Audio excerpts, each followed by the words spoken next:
Hello everyone, I'm Alexa and I'm a personal trainer. I have been for the past 5 years, and in this video I want to share some wins and challenges that I had my very first year as a personal trainer. If you're looking to get into personal training but you just don't know where to start, this is a good video for you. This video is going to share some of my own personal challenges, some of the things I had to go through in order to get to where I am today, and I hope you can learn a lot from it. And just for context, I am a personal trainer in the LA area.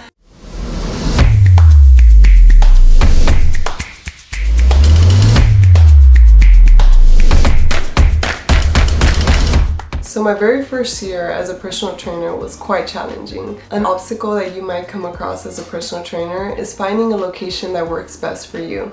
Personally, my first year, I was just eager to get into a location that was local for me so that it can be easy for me to access anytime I wanted to, whether I had a client that wanted to come at 6 a.m. or 6 p.m. So if you're someone who just wants to get started, find a local park. At first, I was just eager to get started, so I started training at a local park. One of the wins that I did have with training at a park was that yes, we do have people looking at us and people who were getting curious, people who would come up to me and say, hey, are you here every weekend? Hey, can I join next time? Hey, is it free? Hey, like, people were very interested in what I was doing because I made the workouts look fun. I made it look like a little obstacle course, and I feel like that really drew attention to what I was doing. And even while I was at the park, I would try to talk to people at the park and invite them if I saw that they were curious about the sessions I was hosting. And I would invite them for free, and honestly sometimes that's what you have to do to start off, is you have to give free classes, right? Because these people who are taking the classes, they want to see what it's all about. You know, you can't have people pay for something that they have no idea if they're even gonna like. I knew that the best way to start was to start reaching out to friends and family and training them. And I had zero equipment, so I definitely had to go out and buy all the equipment that I thought was necessary. So I bought resistance bands, I bought dumbbells, I bought ladders, I bought kettlebells. I can honestly say that starting off was a lot of trial and error.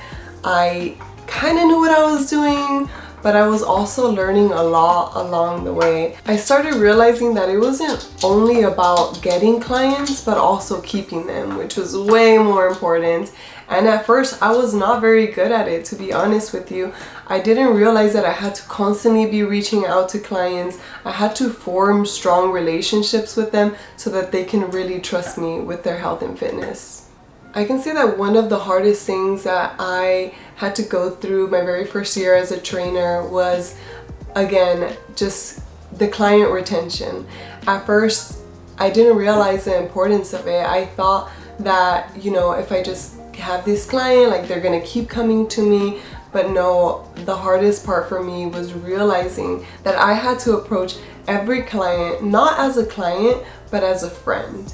So I had to check in with them. I had to constantly be asking them about their progress. There was a moment where I wasn't doing any of that, and that actually made me lose a lot of clients. So telling you from experience, it's very, very important to check in with your clients, with their progress. So another challenge that I went through my very first year was really finding a way to monetize my business.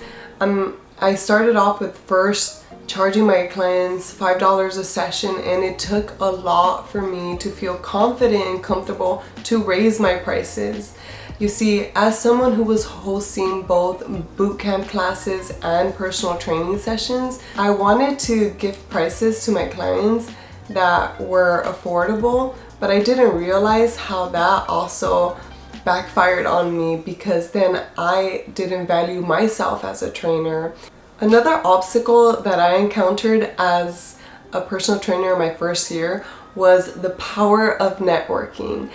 I started off by just training friends and family, and when I got into the gym, not gonna lie, was a little bit intimidated by some of the other people who train there. You see, sometimes when people go into the gym, they want to do their own thing. So at first I felt really bad about approaching people, or even just like helping them with little things or form, or even just introducing myself. So as a trainer, I highly recommend breaking out of that shell and introducing yourself to people, even if it's not at first an approach of, hey, do you want to be my client? And more so like, hey, this is my name, I train here, you know, if you're ever interested, come on by, and just, you know, inviting them, or even starting small conversations that are then gonna lead them to feel comfortable enough to be like, hey, so what is it that you do? Hey, so what are you doing over there? All of those things are only done after people start feeling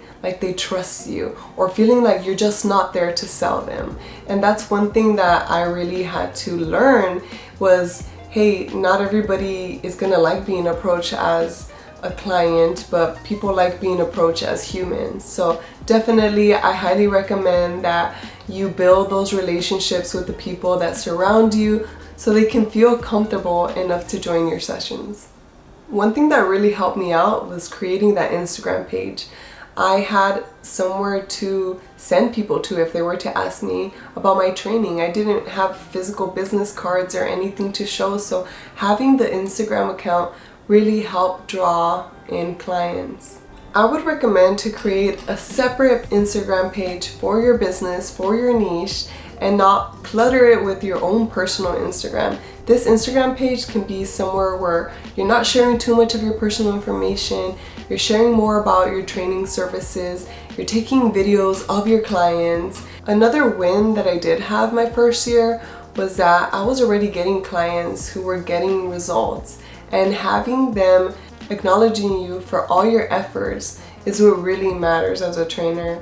It's very fulfilling to know that you're serving your purpose and you're helping people better their health and fitness. As a personal trainer, what more do you want than, you know, for your clients to get the results, to feel good about their progress, and also acknowledge you? And I felt like that was a bigger win than any monetary value. I'm not gonna lie, the first year was full of obstacles and just struggles, and like I said, trial and error, and really just learning so much. And one of the things that I feel like was a really big win for me was that I realized that even at the times that I was trying to help out my clients and I was trying to train them all the time, I started kind of putting them before myself. Then I had to take a step back and realize that I too had to fill up my own cup before being able to be there for them. So that was a huge win for me, because it pushed me to be accountable for my own health and fitness. I knew that as a fitness professional, I had to show up, I had to be my best, I had to have good energy, and I couldn't do that without taking care of myself first. So I highly recommend, if you're a trainer, have that time for yourself, whether if it's before your training, after your training, de-stress, find some time for yourself to pour into your own glass so that you can better serve others. Alright guys, so I've shared a lot about the wins and challenges that I had my very first year of training, and I hope you were able to get something out of this. Again, I know this is just my personal experience, but I really hope that it helps you, or at least gives you some guidance on what to expect and what to look forward to when becoming a trainer. Alright, so if you found this video helpful, please make sure to subscribe and like this video, comment if you have any questions at all, and if you want to stay more up to date with my journey now, stay tuned, because I will be sharing a lot more details about that.